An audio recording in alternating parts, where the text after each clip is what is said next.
Hey, what's going on, everyone? Welcome back to the YouTube channel. Today, we're going to be talking about a very interesting, intriguing, and maybe a scary topic for the fan of this team, which is the Edmonton Oilers tandem. Skinner, Pickard, terrible situation, really about them, what they can do, some options, and just, I guess, where we're at right now. But before we get into that, I want to make sure that you all like, subscribe, ring that bell, and I want to hear your comments, what you think about this. Am I missing someone that's in here? Should I be more harsh or less harsh on this tandem right now? I want to hear what you have to say and keep building a great community, so make sure you do that as well. But let's get right into the video. Now, just keep in mind, I'm filming this on Thursday night, and there are goalies in this video that are playing or have already played. So some of these stats might be a tad bit different, but it still doesn't really change what I'm talking about, even if they're better or worse. They're still what they are in the season. And again, this is just the options that, they can go after. So to start off, let's talk about the Oilers goalie duo right now. The Stuart Skinner, Calvin Pickard tandem that hasn't exactly seen great results, but has kind of also gotten them there in the end in many cases. I mean, you look back to the last couple of years in those Stanley Cup finals, they were good, then bad, then good and bad. And I think that consistency is one thing you need to keep in mind for this Edmonton Oilers team is you need someone stable back there. You need to know that it's going to be okay and that you can focus on other areas rather than your goaltending, or I guess not have to worry about it as much. But let's go look at Stuart Skinner first here. Skinner has always been a very interesting goaltender for me. The 27-year-old was highly touted in the Edmonton Oilers system when he was going up. At 22, you remember that they passed on Jesper Wallstedt, traded down, and kind of kept with the guys that they already had and didn't really care about much else. And to be fair, Stuart Skinner isn't a terrible goaltender, but his consistency has been a pretty big thing. You look at his stats, in 888 this season, a 904 career, which isn't terrible, but the guy isn't that starter, I guess, the Oilers were hoping to get. He's more of a, tandem 1A, 1B situation guy. And I do feel for Skinner because he shows those moments of prowess and can really be a changing factor when it comes to this team at points. But that changing factor can be good or bad for Skinner, which is the downfall of his game. You look over the last couple of seasons, in 888 this year, last year in 896, but then a 905, 914, 913. And I think that's what people try to keep holding on to, is that they know he can be a good goaltender. They know that he can, step up in those moments and put up good numbers. But over the last couple of years, his consistency, yet again, we talk about that word, has been non-existent. It hasn't been there. And that's the one thing you really do need to keep in mind with Skinner, is that he doesn't get things done in the big moments, it seems, but then can. It feels like I'm talking about the same thing over and over again, but that kind of is what Stuart Skinner is. But then you go and look at Calvin Pickard, a guy that they picked up who's very well liked in the room. And over the last couple of seasons with the Edmonton Oilers, since 2023, he's been stable, except for this year where he's had an 847. And now we're getting into this conversation about, the Oilers really do need to change something. 909 in the first year, 900 in the second year. Again, a guy that's very well liked in the room. He's put up some decent numbers. He's shown up in some big games, but we also talk about that consistency factor. He's not always that guy. And I don't think you can expect Calvin Pickard to be that starter for the Edmonton Oilers and really be that difference maker. But, to be some type of presence in the background where he can come in and give you a couple of games, that's very likely of him to do. But to rely on him for a ton of games, less likely for him to do. So I'm not going to go over a guy in Calvin Pickard too much, but it's safe to say that both of these goalies, even when we look at the advanced stats, Pickard hasn't been great this year. I think Skinner is getting a lot more hate than he should, and I think that's kind of happened throughout his career. But again, still not getting it done in those moments, still not being consistent, still not being that guy that you can rely on. But, we talk about these guys that you can rely on, and we'll get into these 6 guys that I put up here, starting with someone that the Edmonton Oilers have already checked in on, which is Tristan Jarry. Yes, a career 909, a 911 this season. He's bounced back very nicely from last season, and that's very intriguing for the Edmonton Oilers when you talk about that consistency factor, because he's been that his whole career. He's shown up in big games, he's played in playoffs, he's gone deep with the Penguins at points, and more recently hasn't been able to do that because, the Penguins haven't been that good. But the only really outlier throughout his whole career, when we talk about a massive amount of games, was last season, where it was an absolute roller coaster. He got sent down to the AHL. He had an 893, looked good at some points, but at the start was very, very bad. But again, we talk about a guy in Tristan Jarry. This is someone that you'll probably have to pay a decent amount for. His cap hit is higher up there, so you might have to switch around a couple of contracts, which I would assume you'd, take out Skinner or Pickard and send them the other way, or do something else with them. There's a lot of ways that you can look at this, and maybe package a defenseman while you're at it in Pittsburgh. But Tristan Jarry would not be a bad guy to start with. And I think the one thing that the Oilers are a little bit nervous about is his injury history. You talk about the games that he's played over his career recently. It has been a problem for him. And if I'm the Oilers, yeah, you love the numbers that he puts up. You love what he can do for your franchise. But at the same time, you don't want to be dealing with a goalie that's injured all the time. And then now you're kind of back in the same situation where you're relying on either Skinner or Pickard, and then the next guy up, which could be even Ingram, who isn't playing that well in the AHL right now. You might be going back to that situation, which scares them because, yeah, it's the injuries, but then you're giving up assets and other things, and you don't want that to happen. So we'll see how that one goes and kind of how it perspires through the next couple of weeks and months going to the trade deadline. But Tristan Jarry would be a big option for me, and I think that's something that they have looked into and will continue to look into over this time. And of course, the next big one that I'm going to be going with as well is Jordan Binnington, a guy who has not been that great this year at 878, a 3.2 goals against average. He's 6-6-5 on the season. He's not that guy that we've seen from the past, who in the past has been a pretty solid goaltender. Yet again, we talk about this consistency and all these numbers that we have on the screen right now. When he won that cup year, he was dynamite in the playoffs. This guy looked like nothing could stop him. I think a lot of people still highly tout in this league, and as they should. At the Four Nations, he looked great. He came up with big saves. Obviously, they won. They got the gold medal. That cup run that the Blues had back in 2019, he was electric, made big saves when he needed to, and he locked in, and he was that consistent force for the St. Louis Blues, and that's what the Edmonton Oilers are probably hoping for as well if they go and trade for him. Like, this is a guy, a career 905 in the NHL, that's not too terrible at all, and even the last couple of seasons, a 900 last year, a 913, this is the one that you kind of want to be looking for. I think that should be number one in your list, even with how he's looked this year.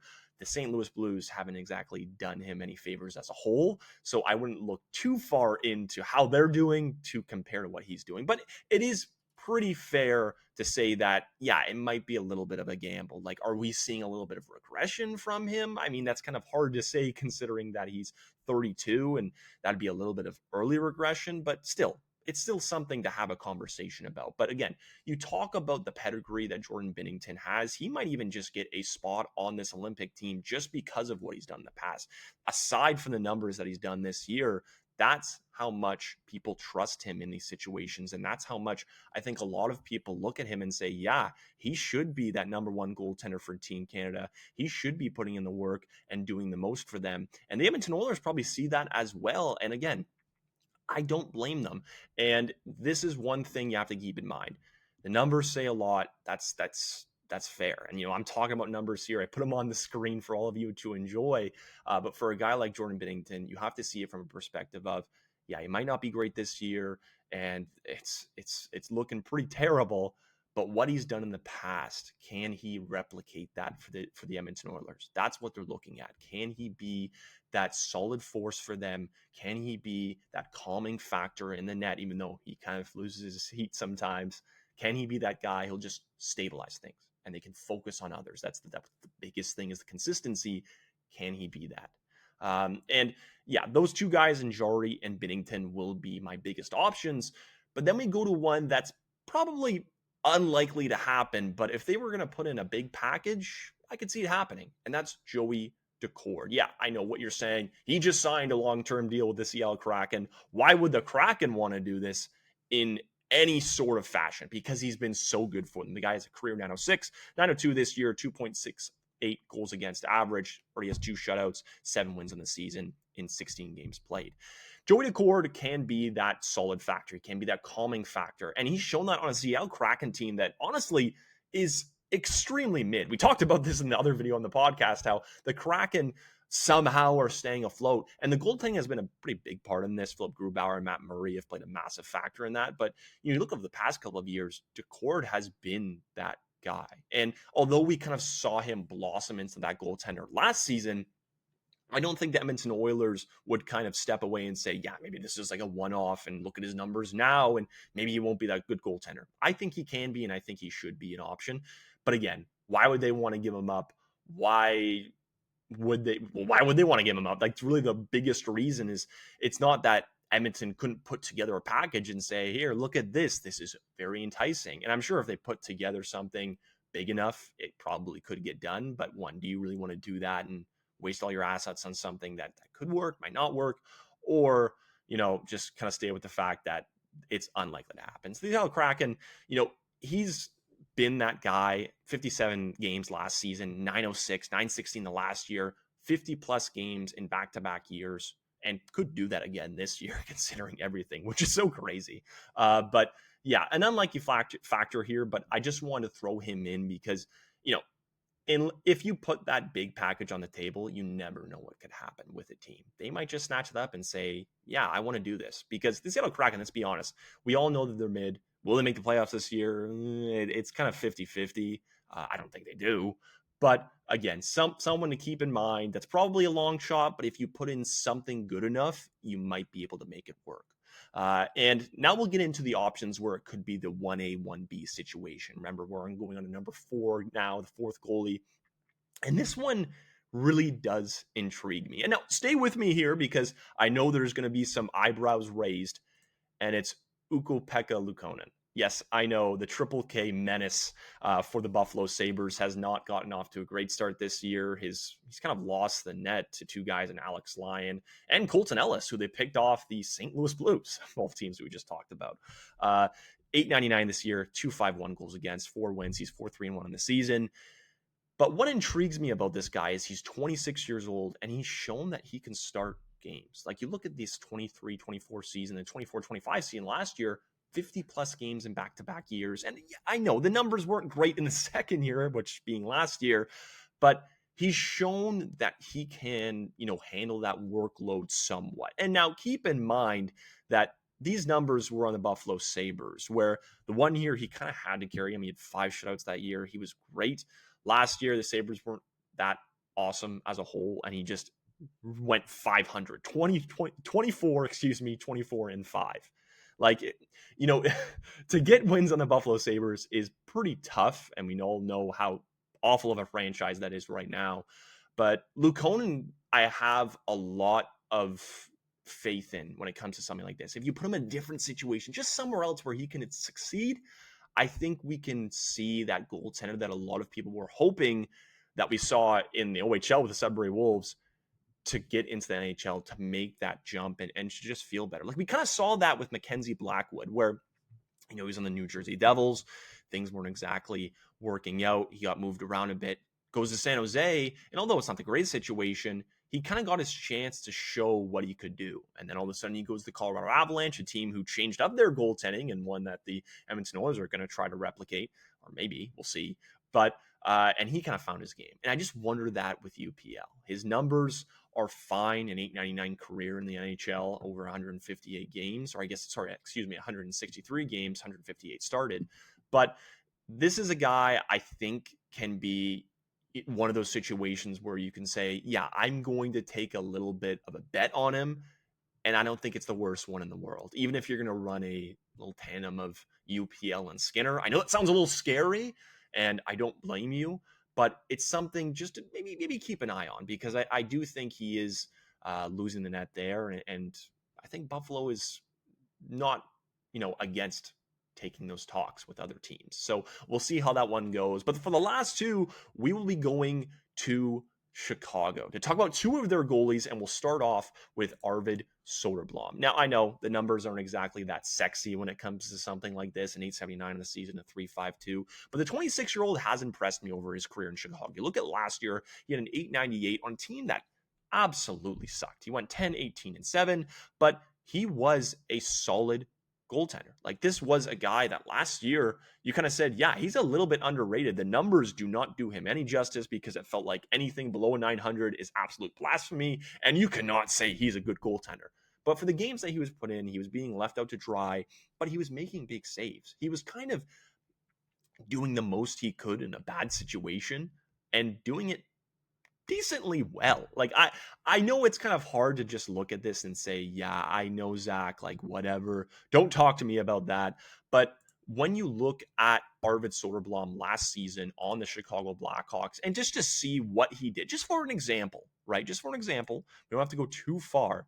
This guy was a 1.0 goals above expected, played pretty decent, and again, the numbers aren't going to shut out at you, but if he's going to be that 1B guy, I don't mind that at all for the Edmonton Oilers. Again, this would be a situation where you would take just him. You're not going to go after the second goalie that I'm going to talk about with Chicago and bring them both in and then move Skinner and Pickard out. But I think that if you're going to bring someone else in, he could be a decent 1B or at least a backup, depending on who you get. I like the idea of it, but I also don't know how much Chicago really wants to part with him.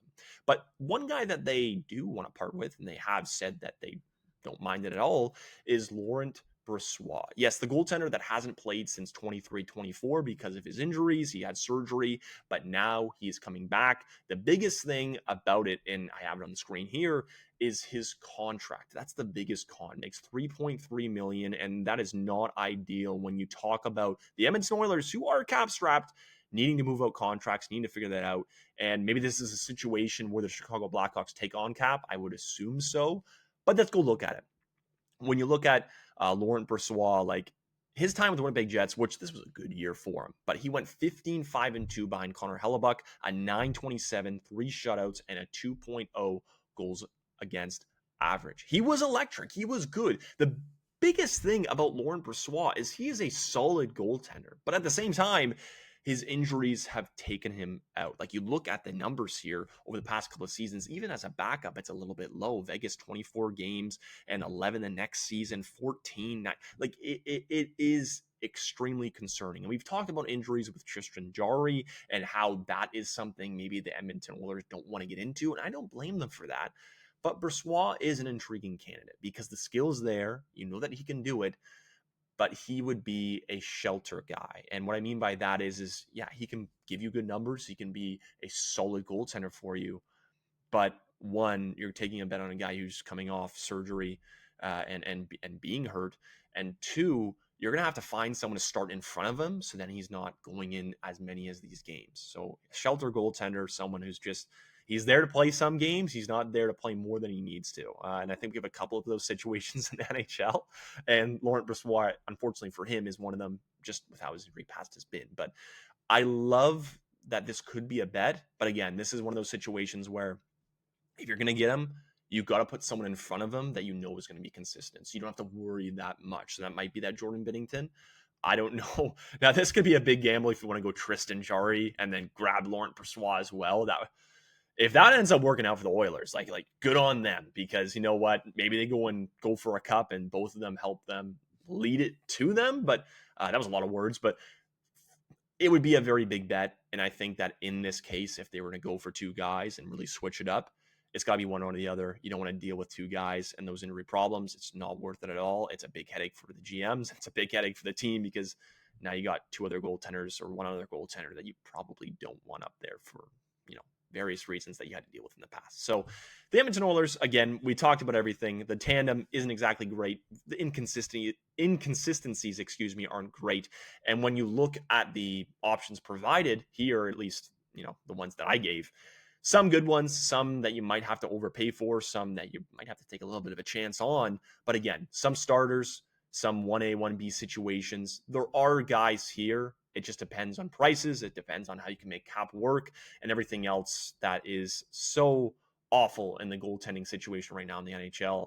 So yeah, not exactly great, but you got those choices.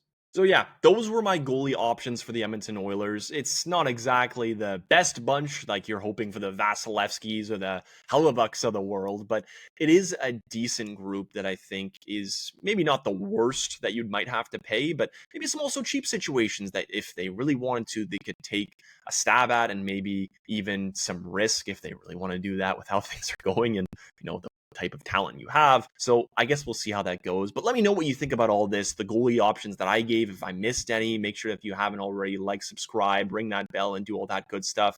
The Edmonton Oilers looking for a goaltender, and maybe it can be you. Maybe not, and it definitely isn't me. But let me know what you think about all this. What options, what other options? We'll see you in another video next Monday on Dump and Chase, and of course, the next Friday for another niche topic. Until then, my name is Zach Staten. Appreciate you joining me, and we'll talk soon.